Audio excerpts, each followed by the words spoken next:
A very warm welcome to all of you to the next video lecture of this series.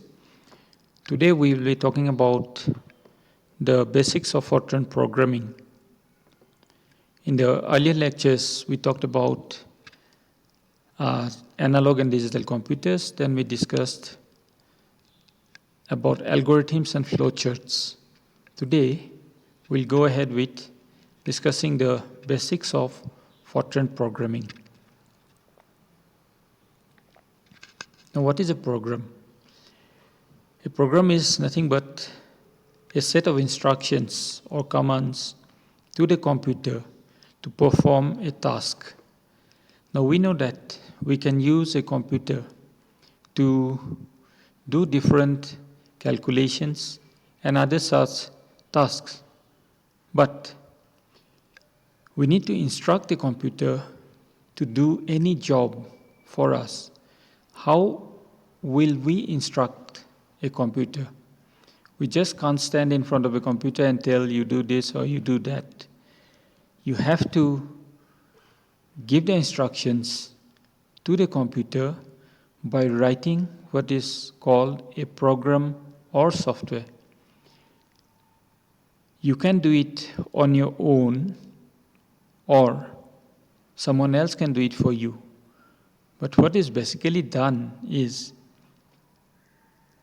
a program or a software is written which is fed to the computer.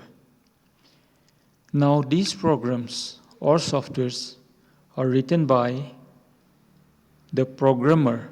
The person who writes a program or a software, we call him the programmer or coder or by any such name in a high-level language. Now, what is this high-level language? In programming terminology, a high-level language is nothing but a language like you might have heard of the C language, the Fortran, or you might have heard of COBOL.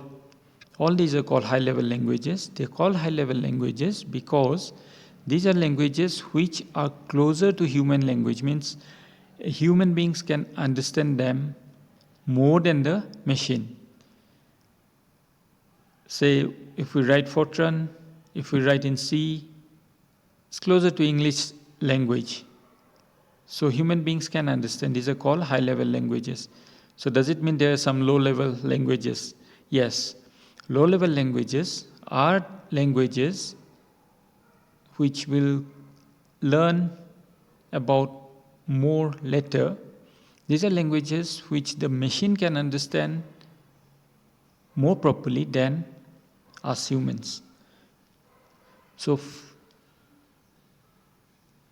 the Fortran that we are talking about is a high-level language. So just writing the program in a high-level language is not enough. As we said, it is closer to human. It's closer to human language. The computer won't be able to understand, or the machine won't be able to understand it. So what we need to do is, we need to convert this high-level language into a machine language. And how do we do that? There is again something called a compiler. You have to install this compiler in your system. This compiler will convert the high-level language written program into the machine language. Now, what is this compiler? It's nothing but again a program that somebody has written, right? So, Fortran, as I said, is a high-level language. Now, what is Fortran? Already I have said it's a high-level programming language which is designed for numeric and scientific calculations. So it's one of the oldest programming languages. It started in somewhere around 1957 in IBM. IBM is International Business Machines, you know. IBM's mathematical formula translating system. A person named John Backus, he first developed Fortran as a programming language. It's a very simple language. As I said, it's one of the oldest programming languages. It derives the name from the two words formula translation. For comes from this formula and translation comes from trans.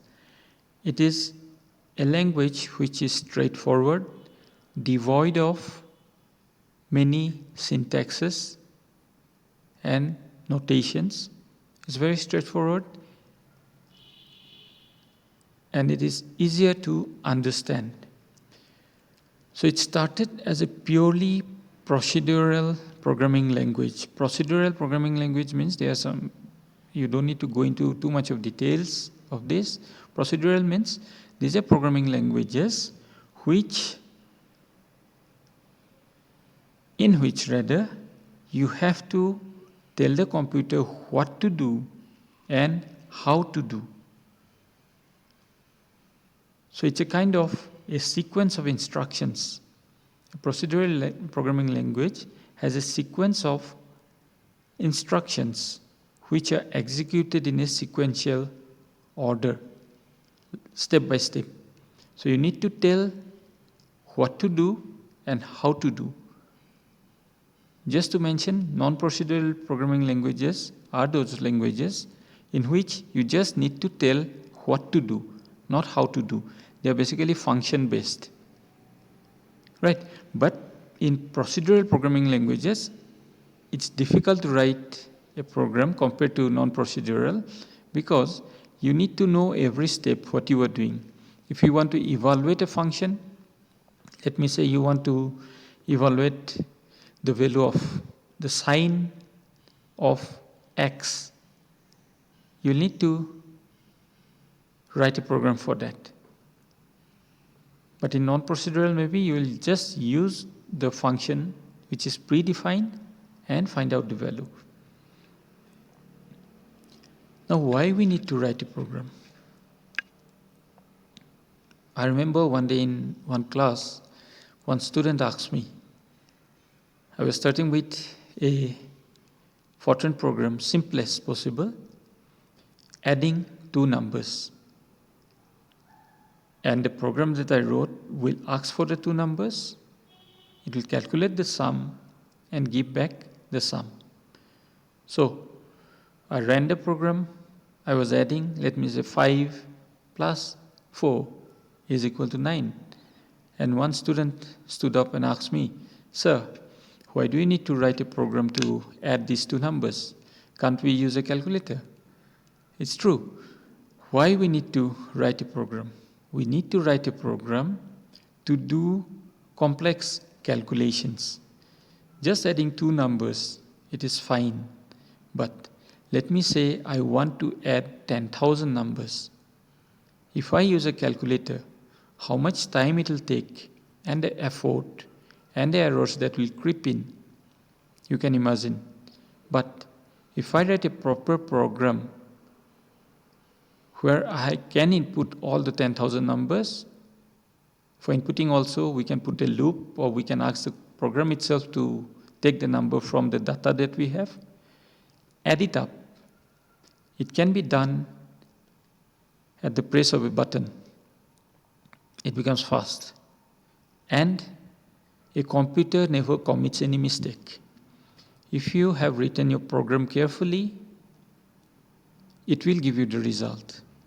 If the program is not giving the desired result, it simply means that there is something wrong, some mistake in your program, not with the computer.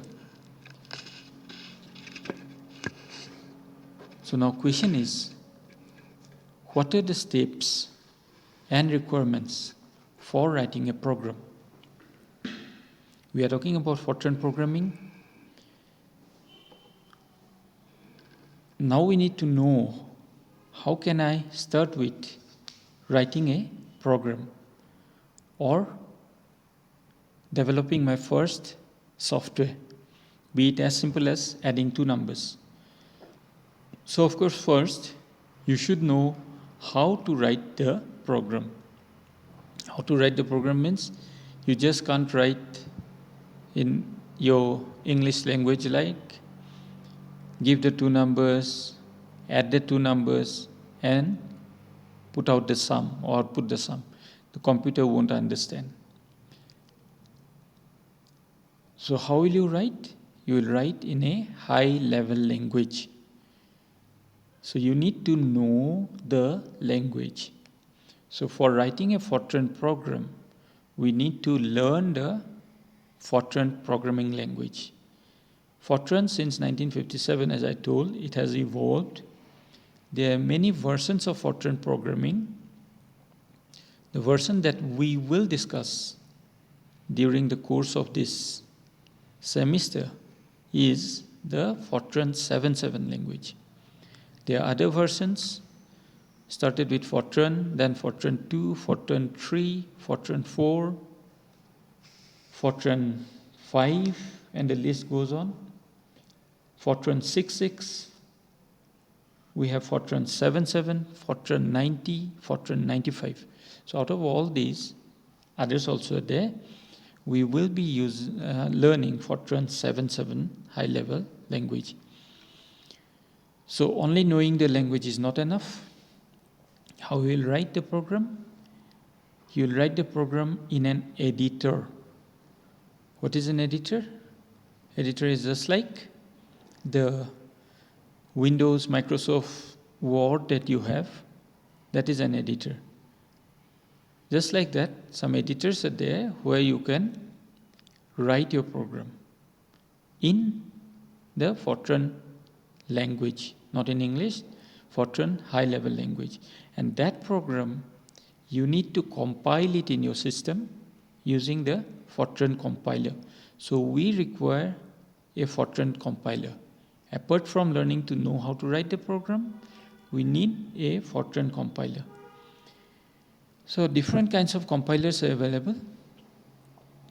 One is if we are using a Linux system, the Linux comes in different forms. You can have SUSE Linux, you can have Ubuntu, you can have Fedora, you can have Red Hat. These are different versions of Linux operating systems. So most of these Linux versions have compilers embedded in them that comes with the distribution itself, or simply Linux has a great advantage. In a sense, you can download most of these softwares and compilers for free. And also Linux is stable and almost free from viruses. So that is one option. How to do that also we'll learn. You can use Linux compilers, or you can use Windows compilers also. Windows versions of Fortran compilers are there. Some of them, again, are freely available in the net. You can just download and install them in your system. Right? That apart, another option is there. If you have good internet connectivity, online compilers also are available. Online Fortran compilers are available. But of course, some limitations are there. You can just write your program, see your result on screen. And most of these online compilers, they don't allow you to save your result. So just for the beginning, learning purpose, even an online compiler is good enough.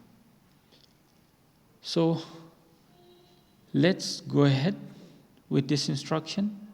I just want to show you how you can write a simple Fortran program.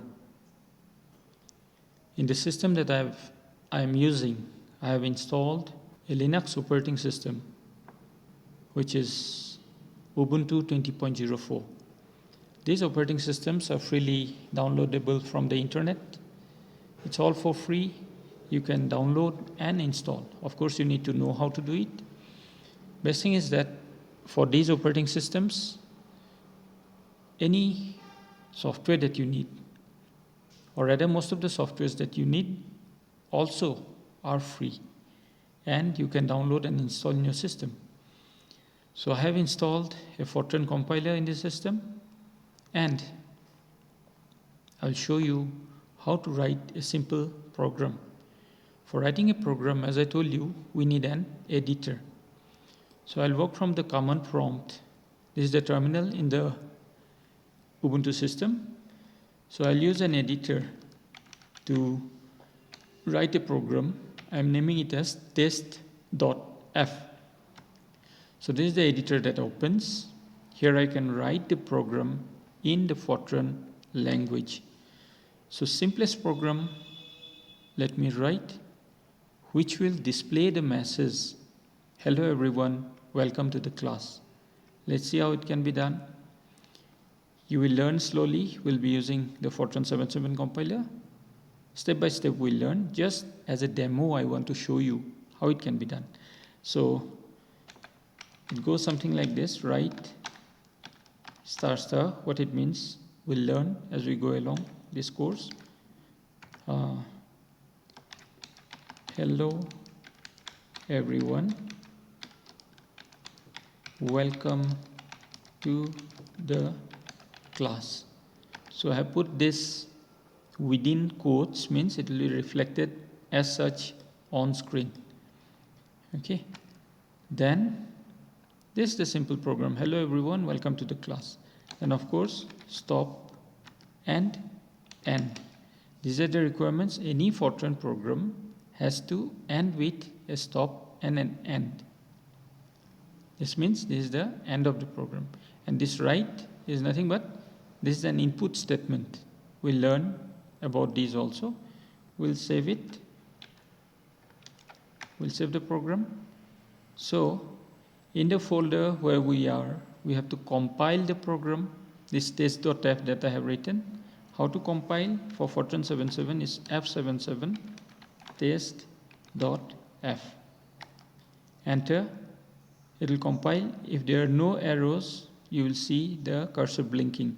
If errors are there in your program, it will show here on screen. So after it has compiled, an executable file will be produced. Default, the executable file is stored as a.out. So we have to run that /a.out. If I enter, it will run the executable file. So the message is hello everyone, welcome to the class. So this is what we wrote in the program and it's coming on screen.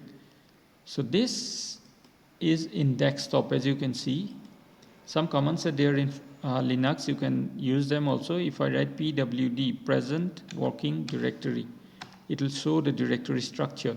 Home, Shantu is my name, desktop. We are in desktop. So these two files, the test.f and a.out, will be there in desktop. So if I put ls, means list the files, you can see here test.f and a.out. And if I go physically to the directory also, you can see this file test.f here and the a.out file here. A.out is the executable file. This is in high level language and this is after the compiler has compiled it, this is in, you can say it's in a language which the machine can understand. So this is a short demo of how we can write a Fortran program in Linux system using an editor. As I told you, Windows versions also are there. This is, I'm showing you in the net. So you can have Windows version of Fortran compilers. Just check in the net. You'll find many. Okay. So which is the best compiler? Fortran 77, Windows, free Fortran compilers you can see. Okay. So many options are there. You have to check through the net, find out the version that is compatible with your system. You can download and install in your system. So that having a Fortran compiler is a prerequisite to learning Fortran programming. So other thing that I told you, online compilers for Fortran. Online, say Fortran compilers. So if I search in the net, you'll find many of them. Let's try out one. So this is the Fortran compiler. You can see here. This is a simple program. right? So here you can test it out, your program. Whatever is there, I'll delete it. So whatever I was writing in the program that I showed you in my system, so you write, say, star star, hello everyone, welcome to the class. Same thing I'm writing here, stop and end. Sorry.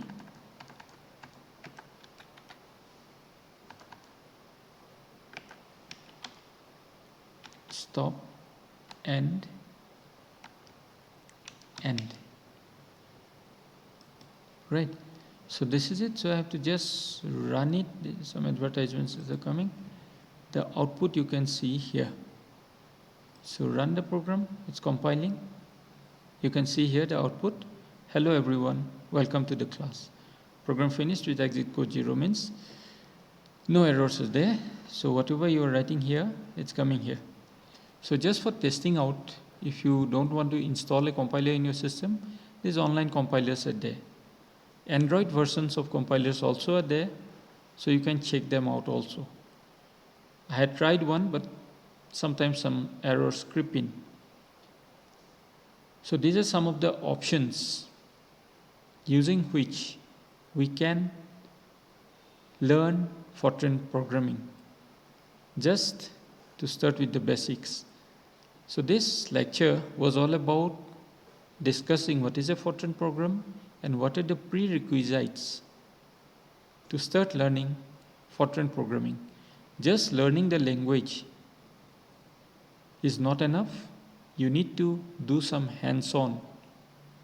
Means you need to actually write a program and try it. So I showed you how it can be done. Online compilers, as of now, that will be the best option for you. We can start learning. So next class or the next video lecture, we will start learning the language. Thank you.